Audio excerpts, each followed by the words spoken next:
Just a quick note before I get started today. If you've been listening for a while, you know I've been asking all of you to do me a favor and leave a review of the show in iTunes. But I heard from a few of you who wrote to say you didn't know how to do that. So I thought I'd walk you all through it quickly. So if you're using an iPhone, take it out and find the purple podcast app, like I'm doing right now. You're going to click on it, and then you'll find the search button in the lower right corner. So click that. At the top, type Far From Home, and this podcast should come up. And then, here we go, you're going to click the show's logo just below, go to Reviews at the top, and you'll see where it says Write a Review. And then you can rate the show with the number of stars you think it deserves. And if you want, you could also leave a detailed review of the show. And then finally, hit Send to submit it. Now, if you're not using an iPhone or you listen to the show in a different app, you could also leave a review or write a rating there. I know this seems like a small thing, but it really does help, so thanks. Okay, here's the show. As you know, if you've listened to past episodes of this podcast, my brother and I were both pretty clueless about cars before we set out on our road trip last summer.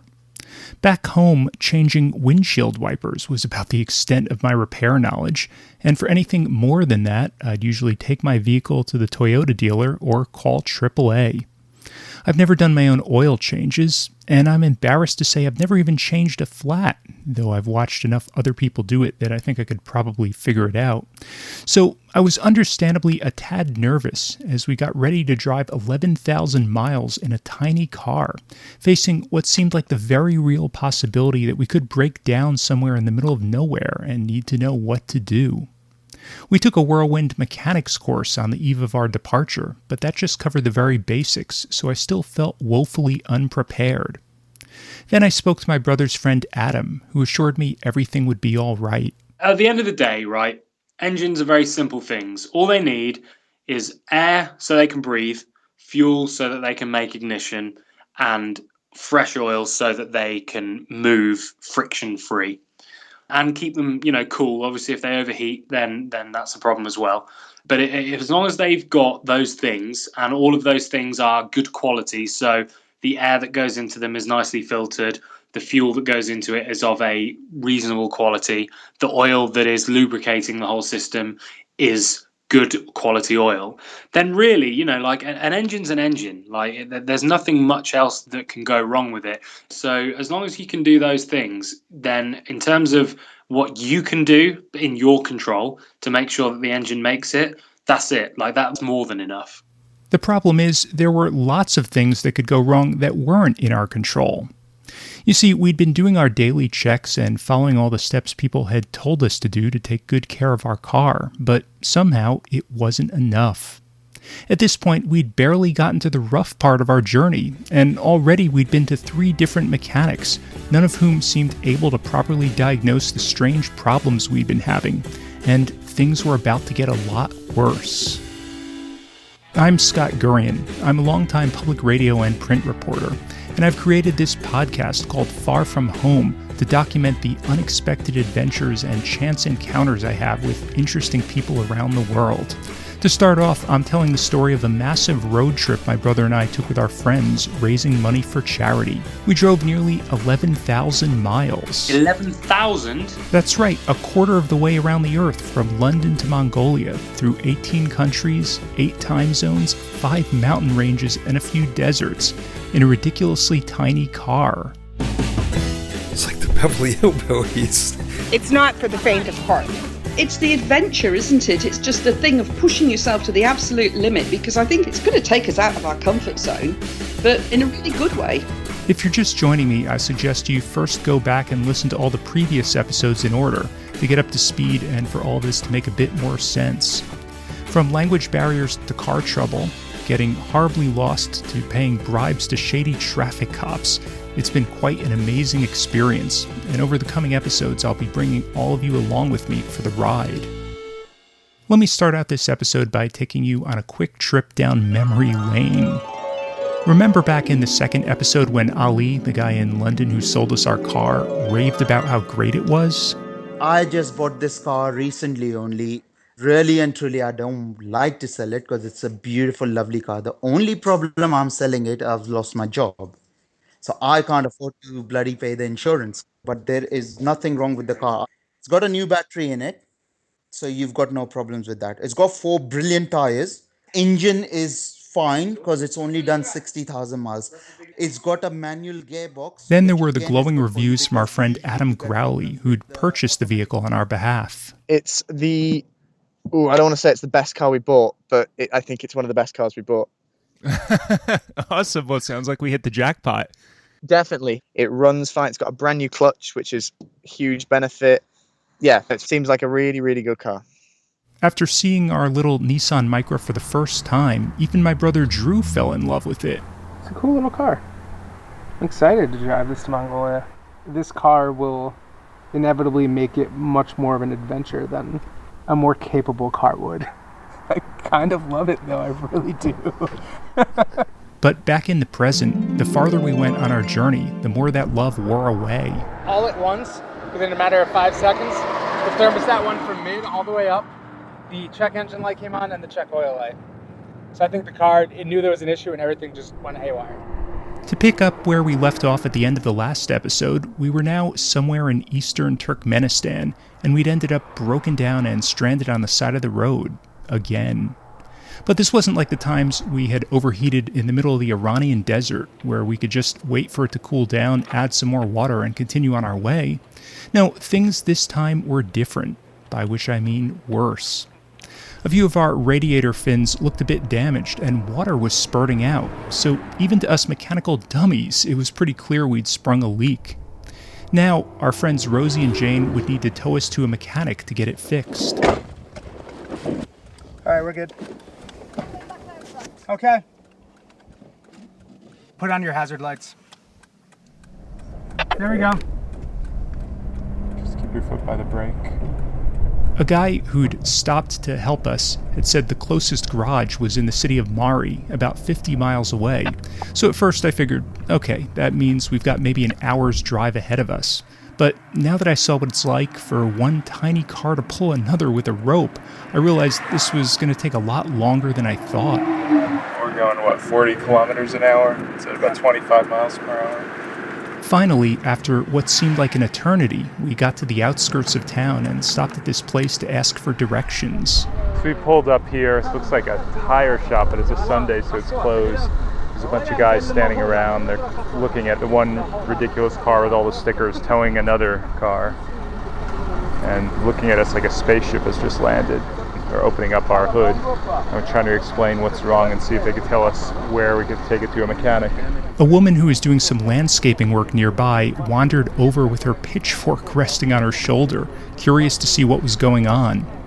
Meanwhile, the guys started inspecting our car, pausing to laugh when they noticed our steering wheel was on the right. I don't understand. We're going to go to Mari. Yeah, straight. We're going to go down that way. Yes. He seemed to ask where we were from. American. New York and Australia and England. Yes. It took a while, but eventually we sort of managed to communicate. Sounds like he's taking us somewhere. I think he's saying he wants to tow us into Mari. So we drive to Mari? Okay, now? Okay. There you go. I guess. Okay. So we got back in our cars. What the hell's going on?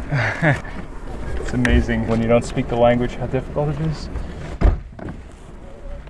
Okay, thank you. Thank you. Goodbye. Thank you.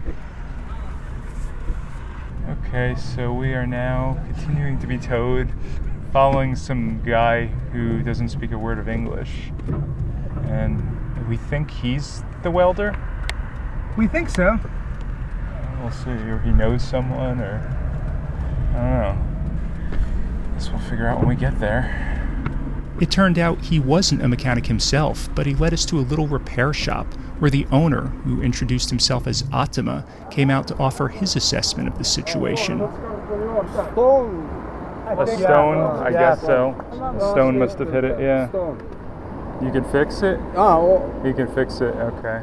Atama's assistant, a guy named Nuri, began unscrewing the radiator from our engine. Meanwhile, Atma called out to Rosie and Jane. Miss, come here. "Miss, come here," he said, and motioned for them to follow him into his little brick and concrete shack to seek shelter from the late afternoon heat. There was a single light bulb hanging from the ceiling. He set them down on a padded bench next to shelves filled with tools and scavenged car parts, placed some teacups on a low wooden table in front of them, and poured them some tea.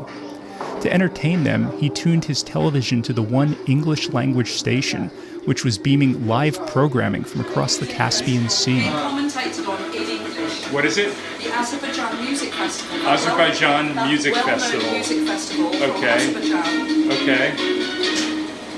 Futuristic love story equals success in a world.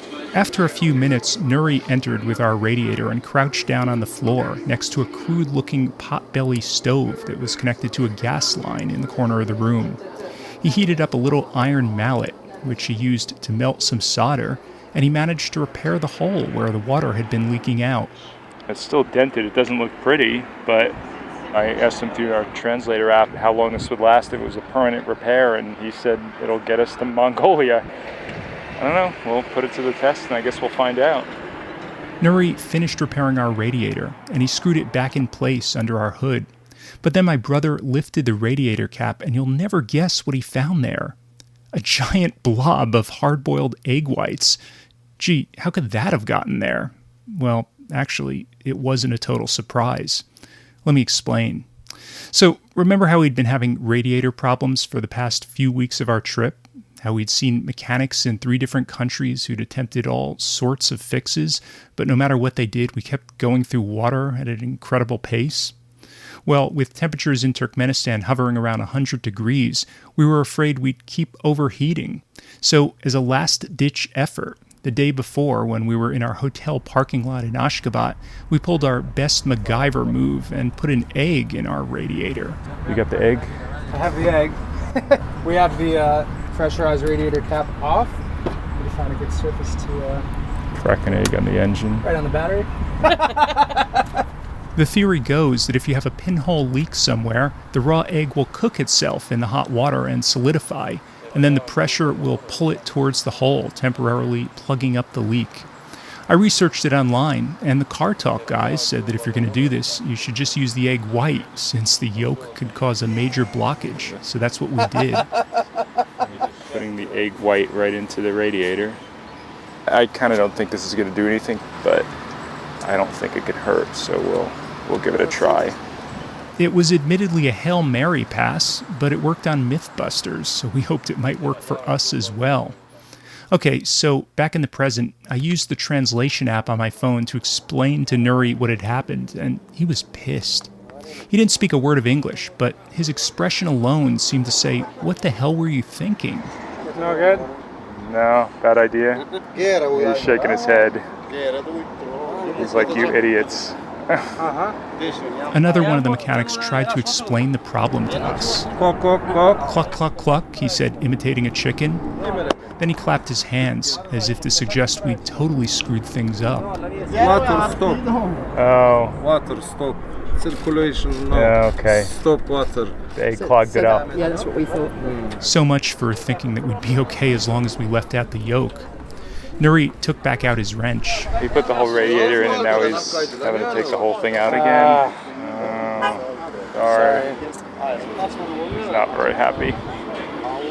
He invited the girls back inside. He's giving them more tea. I think we might be here a little while now.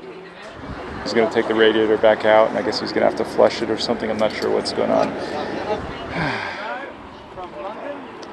You know, it's hard. We go on this trip and we don't know much about cars, and everyone's telling us something different. We don't know whose advice to listen to. And we kept losing water out of the engine.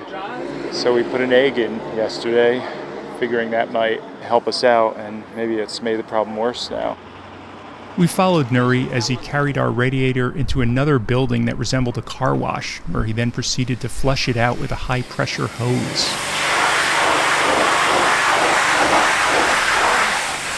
Oh, God. Oh, wow. There's all kinds of bubbles coming out from the egg whites. Not to mention a big chunk of egg that had apparently been stopping things up. Finally, Nuri finished up, put the radiator back in our car and we were ready to continue on our way. Atema called out to my brother. Drew! Go New York! Go back to New York, he said jokingly. Drive to New York. Supermaster! But there was just one problem.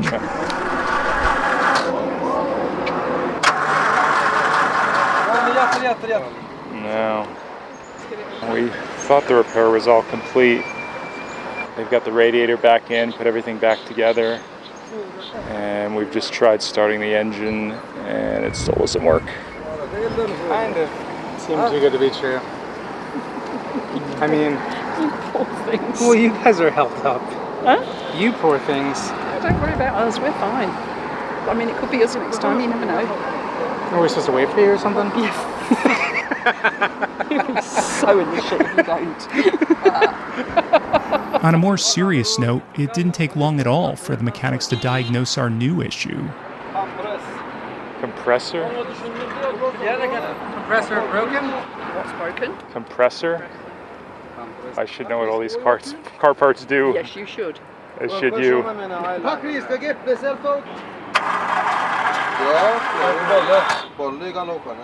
The engine shop? They just kept repeating something about the compressor, but none of us had any idea what that meant. Temperatur. Praklat kanemediler praklat go engine block. The engine's blocked. Our understanding was pretty limited, though, and I couldn't help but think that this was one of those times when it would have been incredibly helpful to speak their language, to know exactly what they were trying to tell us. They said they could fix it, but we'd have to spend the night there in Mari. Mari Hotel. Mari Hotel. Hotel? Yeah, we go to hotel. Yeah. There was another concern on our minds, though. Just how long would the repair take?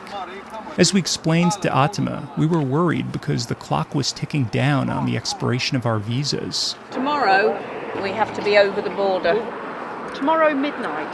Yeah. Tomorrow finish. Tomorrow Finish. clock. He's Tomorrow 12 o'clock. Evening. Turkmenistan go. Yes. To complicate matters, the border was about 175 miles away, which on these roads was about a 5-hour trip. So we needed to leave time to get there. And we didn't even know for sure if the border was open until midnight or if it closed earlier in the evening. To help us communicate, Nuri called his English-speaking brother Marat and handed me the phone. Marat clarified that this wouldn't be a quick or an easy repair. He thinks this will take 24 hours minimum because he can't for sure know the reason it's broken until he opens everything up, Marat said. He suggested we should instead have Rosie and Jane continue to tow us all the way to the border and then get it fixed somewhere on the Uzbekistan side. You just need to pull your car by a good quality rope because there is no time to see your engine to fix your problem. I thanked Marat for his help and went back to relay the conversation to my brother. You're saying at least 24 hours. Did you ask if they could work on it tonight? No, I mean, they can't. I didn't specifically ask that, but it's... Yeah, sure. I mean, it's like we should be able to offer Yeah, that. they're going to work all night. I mean, I don't... We have to get out of here. Drew brought up a good point that it's hard to find decent mechanics in places like this. So now that it seemed like we were in good hands, he hated to leave. I feel like we trust these guys. Yeah. And we have no idea where we're going to end up with it. End up with? I mean, Turkmenistan is a place you don't want to get, obviously, caught with going beyond your visa. Yeah, because they check the paperwork when you leave. What I'm saying is we have a valid excuse. Rosie and Jane were talking about the idea of them maybe going over the border and meeting us right on the other side so they don't get caught going beyond their visas if we're stuck here. But that was more Jane's idea. Rosie didn't think that it was a good idea splitting up like that, which we have no way of being in touch, communicating. But as far as excuse, we need to call someone. We need to figure out what is the procedure in this case. If your car is broken down, it's circumstances beyond your control. Can you overstay your visa? We need to We don't have a choice in the matter, is what I'm saying. We do have a choice, is towing it across the border. We need to find a number of someone to call to ask them. That's what we need. Let's look through on the visa stuff right all now. the paperwork we have. Okay. We opened our glove box and started rifling through a large stack of documents we had gotten when we entered the country. This is all not in English. What is this? There's no phone number on here. There's no phone number. Or we could call, the U.S. Embassy. They're not going to be open now. All embassies have like an after hours number. Really? Sure. So we gave them a ring. You have reached the Embassy of the United States of America in Turkmenistan. We are currently closed. Our working hours are from 9 p.m. Monday to Friday. If you are an American citizen and this is an emergency, please press 1 now. Embassy Ashgabat, Turkmenistan. This is Marine Guard Post 1. Can I help you, sir? Hi, question for you. We are currently just outside of the town of Mari on the way to Turkmenabat. And our visa is... Drew explained the whole situation to him, and he took down our details. But given that it was a Sunday evening, he was the only one there, so he promised to pass our message along.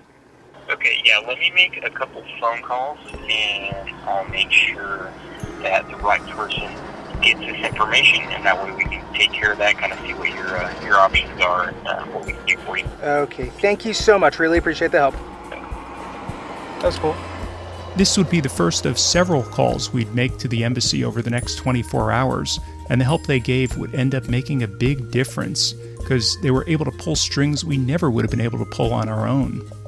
We certainly didn't set out looking to get ourselves into trouble, but when things went south, it was nice to know there was someone who had our backs.